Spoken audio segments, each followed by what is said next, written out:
ଆପଣଙ୍କ ବିଶ୍ୱ ଶାନ୍ତି ଆଧ୍ୟାତ୍ମିକ ଯୋଗାଶ୍ରମ ଓଡ଼ିଶା ତରଫରୁ ବିଶେଷ ସାବଧାନ ହେବାକୁ ପଡ଼ିବ। ବର୍ତ୍ତମାନ ଅତି ଭୟଙ୍କରରୁ ଭୟଙ୍କର ରୂପ ନେଇ ସାରିଲାଣି ଏ ଗଞ୍ଜେଇ ଡ୍ରଗ୍ସ ମଦ ବେପାରୀ। ଏ ମଦ ବେପାରୀ କେଜରିୱାଲ ଜେଲରେ ରହିଛି, ଆଉ ତାଙ୍କର ଯେଉଁମାନେ ଚାମଚା ସେମାନେ ବି ସୁଦ୍ଧା ରହିଲେଣି ଜେଲରେ। ଆମ ଓଡ଼ିଶାରେ ସାମାନ୍ୟ ଜିନିଷଟେ କିଏ ଡ୍ରଗ୍ସ ଟିକେ ବିକୁଛି, କିଏ ହାଣ୍ଡିଆ ଟିକେ ବିକୁଛି, ତା ଘର ଭାଙ୍ଗି ଦିଆହେଉଛି। ଇଏ ବଡ଼ ବଡ଼ ଫ୍ୟାକ୍ଟରୀ କରିକି ଇଏ ଓଡ଼ିଶା ସରକାର ଏ ନବୀନା ମଦ ଭାଟି କରିଛି। ଭାଟି କରିଛି ବୋଲି କ'ଣ, ସହର ମଫସଲ ଓଡ଼ିଶାରେ ସବୁଆଡ଼େ ଭାଟି ବନେଇ ଦେଇ ସାରିଛି, ଆଉ ଏହି ବେପାରରେ ଲାଗିଛି, ଆଉ ଖଣି ଖାଦାନକୁ ସବୁ ବିକି ଧ୍ୱଂସ କରିସାରିଛି। ଜଗନ୍ନାଥ ଜଗନ୍ନାଥ କହିକି ଜଗନ୍ନାଥ ଜମିକି ବି ସୁଧେ ନବୀନ ରେକର୍ଡ କରିକି ଦେଇଛି। ଇଏ ସବୁ କ'ଣ ଚାଲିଛି? ଆକୁ କାହିଁକି ଆରେଷ୍ଟ କରାଯାଉନାହିଁ? ଓଡ଼ିଶାକୁ ଯିଏ ଧ୍ୱଂସ କରିଦେଇଛି ତାକୁ କେତେ ଗୁଡ଼ିଏ କର୍ମଚାରୀ ଅଛନ୍ତି ଅସୁର ଭଳିଆ, ଲଙ୍କାରେ ଯେମିତି ଅସୁର ଥିଲେ ଉତ୍ପାତ ହେଉଥିଲେ, ସେମିତି ଏଠି ଗୁଡ଼େ ଅସୁର ରହିଛନ୍ତି। ଏ ଅସୁର ଗୁଡ଼ା ଶଙ୍ଖ ମହଲ, ଶଙ୍ଖ କାହାରେ?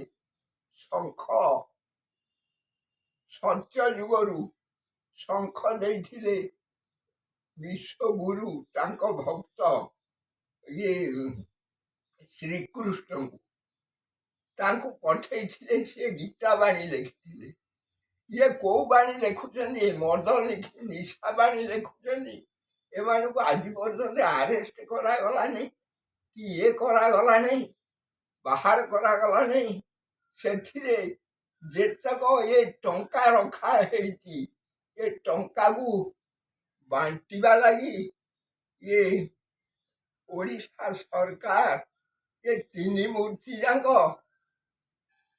ଇଏ ଟଙ୍କା ଦେଇକି ମଦ, ଗଞ୍ଜେଇ, ଡ୍ରଗ୍ସ, ଗୋରୁ ମାଂସ, ଇଏ ମଇଁଷି ମାଂସ, ଆଉ ଏ ଯେତେ ଜୀବଜନ୍ତୁ ଆଙ୍କୁ ମାରିକି ଖୋଇକି ଆଙ୍କୁ କ'ଣ କରିଦେଇ ସାରିଲାଣି। ଏଥିରେ ଇଏ ଛଦ୍ମବେଶୀମାନେ ରହିଛନ୍ତି।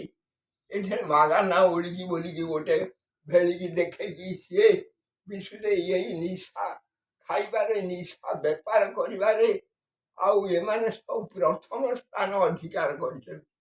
ଏଥିରେ ପୋଲିସ, ଡ୍ରାଇଭର ପର୍ଯ୍ୟନ୍ତ ସବୁ ସହଯୋଗ କରିକି ଏଇ ଅର୍ଥରେ ମାତିଛନ୍ତି। ଯେତକ ନବୀନା ପଛରେ ଗୋଡ଼େଇଛନ୍ତି, ଖାଲି ତା କତରୁ କେମିତି ଏ ପାଣ୍ଡିଆନେ ଟଙ୍କା ନେଇକି ଏମାନେ ନିଶା ଖାଇକି, ନିଶା ଖୋଇକି ଏ ସମାଜଟାକୁ ପୁରା ଧ୍ୱଂସ କରିଦେଇ ସାରିଲେଣି। ଆଉ ଏ ଦେଶରେ ଆଉ କିଛି ମାନ ସମ୍ମାନ, ଇଜ୍ଜତ ଓଡ଼ିଶାରେ ନାହିଁ। ଆର ମାନ ସମ୍ମାନ ପୁରା ଧୂଳିସାତ ହେଇସାରିଲାଣି। ବର୍ତ୍ତମାନ ଏ ସରକାର ଓଡ଼ିଶା ସରକାରକୁ ହଟେଇକି ରାଷ୍ଟ୍ରପତି ଶାସନ ଜାରି କରିବା ପାଇଁ ମୁଁ ଭାରତ ସରକାରଙ୍କୁ ହାତ ଯୋଡୁଛି, ଆଉ ଅନୁରୋଧ କରୁଛି, ଏ ସରକାରକୁ ଆରେଷ୍ଟ କରନ୍ତୁ। ଯେମିତି ଜେଲ ଯାଇଛି କେଜରିୱାଲ, ଏମାନଙ୍କୁ ସବୁ ଜେଲ ପଠାନ୍ତୁ। ତାଙ୍କ ପଛରେ ଯେଉଁମାନେ ବଡ଼ ବଡ଼ କଥା କହିକି ଆମର ଏଇଟା ପୁରୁଣା, ଆମେ ପୁରୁଣା ଶଳା ପୁରୁଣା ଡକାୟତ ହେଇଯାଇଛ ତମେ ସବୁ ସ୍ୱାର୍ଥରେ ବ୍ୟସ୍ତ। ଯିଏ ସୂର୍ଯ୍ୟଙ୍କ ଭଳିଆ କାମ କରୁଛି, କିଏ ମୋଦି ସରକାର କରୁଛି। ତୁମେ କ'ଣ କରିଛ? ମଦ ଭାଟି କରିକି, ମଦ ବିତରଣ କରିକି ଏ ଓଡ଼ିଶାଟାକୁ, ଭାରତ ବର୍ଷଟାକୁ ଧ୍ୱଂସ କରିସାରିଲେଣି।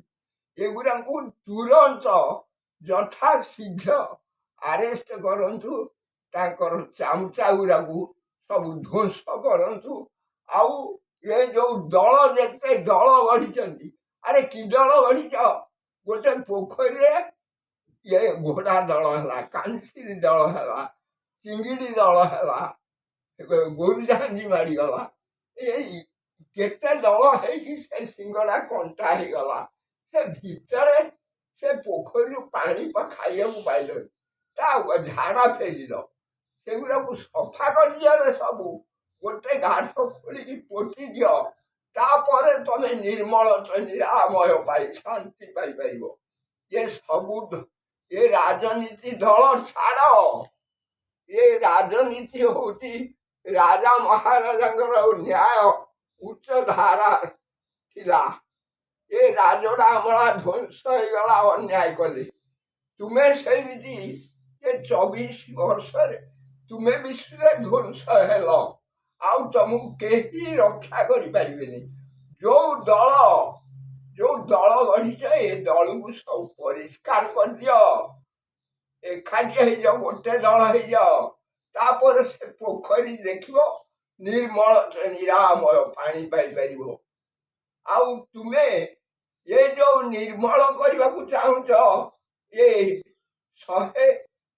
150 କୋଟି ଜନତାଙ୍କୁ ଓଡ଼ିଶାରୁ ପାଗଳ ବନେଇ ଦେଇକି ଏ ନିଶା ବେପାର କରିକି ଆକୁ ତୁରନ୍ତ ଭାରତ ସରକାରଙ୍କର ସେକ୍ରେଟେରୀ ମାନେ ଅଛନ୍ତି।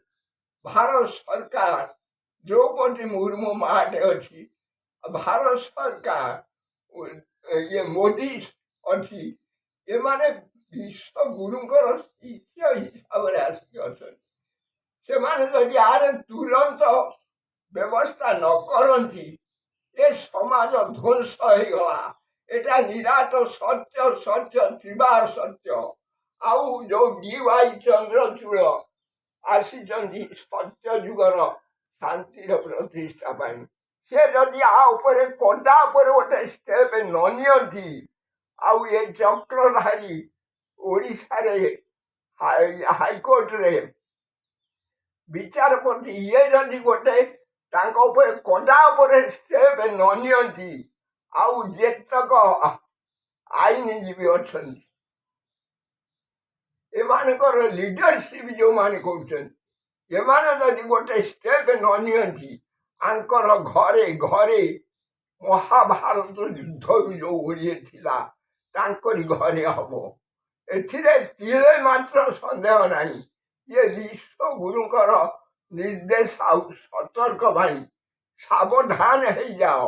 ଆଉ ତୁମ ହାତରେ ତୁମେ ସତ୍ୟ ଯୁଗର ବ୍ୟକ୍ତି ହିସାବରେ ତମକୁ ବିଶ୍ୱଗୁରୁ ପଠେଇଛନ୍ତି। ସତ୍ୟ ଛଡ଼ା ମିଛ କୁହ ନା। ଆଉ ଏଇ ଧର୍ମ ଯୁଦ୍ଧ କର। ଧର୍ମ ଯୁଦ୍ଧରେ ଜୟ ଯୁକ୍ତ ହୁଅ। ଜୟ ଜଗନ୍ନାଥ, ଜୟ ଜଗନ୍ନାଥ।